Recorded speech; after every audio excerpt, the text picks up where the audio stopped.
So can you tell me a little bit about why tax time is a unique opportunity to help families connect to financial products and savings opportunities?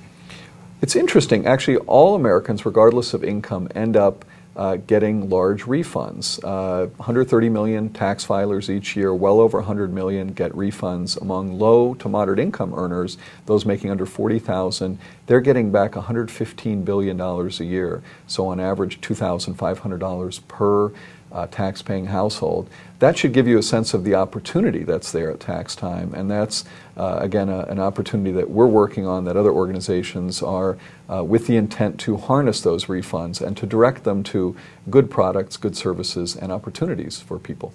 Oh, that's great. Can you talk a little bit about what your organization, the Center for Economic Progress, is doing to help facilitate connecting to savings and financial services?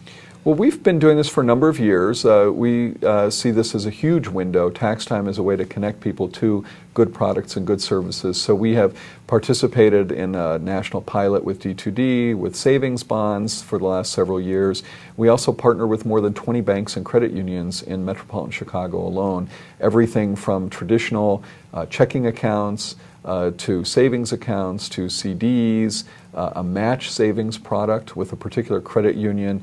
It's been a lot of different products, but at the core of these products are very low costs, if no costs at all, low barriers to entry, and institutions that genuinely care about having new customers.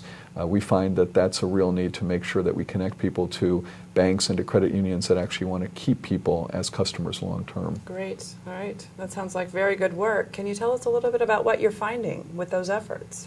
Well, the take-up rate at tax time for these products is around 5%. We've had rates as high as 10 or 15% with some particular initiatives, but on average 5%. We are seeing across the board an increase in people direct depositing their refunds, so that is an indication of success. In fact, we've almost tripled the number of people direct depositing their refunds in the last 5 years alone. But I think what we're also seeing is that many people who get a refund larger than they expected are more likely to want to do something with it, to save it for the future. So again, I think there's an opportunity. The caveat that I offer is that most of the people we're serving are low income. So we're not talking long-term asset accumulation, making the decision to purchase a home at tax time. It's about putting some money in a rainy day fund. It's about opening a savings bond for a child or a grandchild. We believe in incremental steps, and I think we're seeing progress in that direction. That's great. That's great. And those definitely sound like useful insights for policymakers. Are there other areas that you would suggest policymakers think about as they design federal policy to provide savings and financial services opportunities nationwide and at scale? Well, that's a great question. I mean, first I want to start from the strength, and that is, I think, policy changes that are grounded in practical realities is absolutely essential. We believe in incremental steps, and one of the things that I'm most enamored of that we've seen considerable traction around is providing some kind of a match, incentivizing people to save, but making sure that they have skin in the game. So it doesn't need to be like an individual development account where it might be a 2-to-1, a 3-to-1, or 4-to-1 match, maybe even a $250 match or a $300 or $400 match at tax time in conjunction with a savings product. We think there's great opportunity there, opportunities to connect that to the earned income tax credit, which is usually the driver in terms of the size of refunds. And again, it's to get people thinking differently at tax time. If they know ahead of time that there might be some kind of a match, some kind of an opportunity to save, they might earmark a portion of the refund before January for such a purpose. I know there's some interest in possibly making it possible for tax filers to open a bank account on the tax form. I wonder if you can talk a little bit about your experiences and where the appetite is for the ability to do so.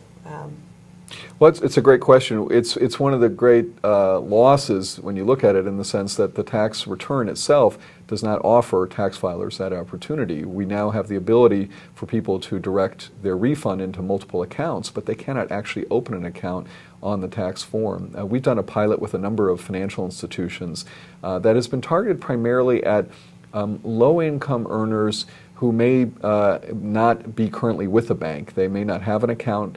They may be on check systems, which is when people have poor credit. And indeed, there has been strong interest. We see this predominantly in the African American community, where there's some of the highest barriers to traditional financial services. And I think, in a way, this would be one of those wonderful policy innovations that would be very simple to do. It would require the government to support it and to actually directly to make this happen. But it would be available then to filers, not just who are working with nonprofits like ourselves, but to everyone at tax time. So I think this is very much a need and something that should be looked at quite seriously. Great, thank you.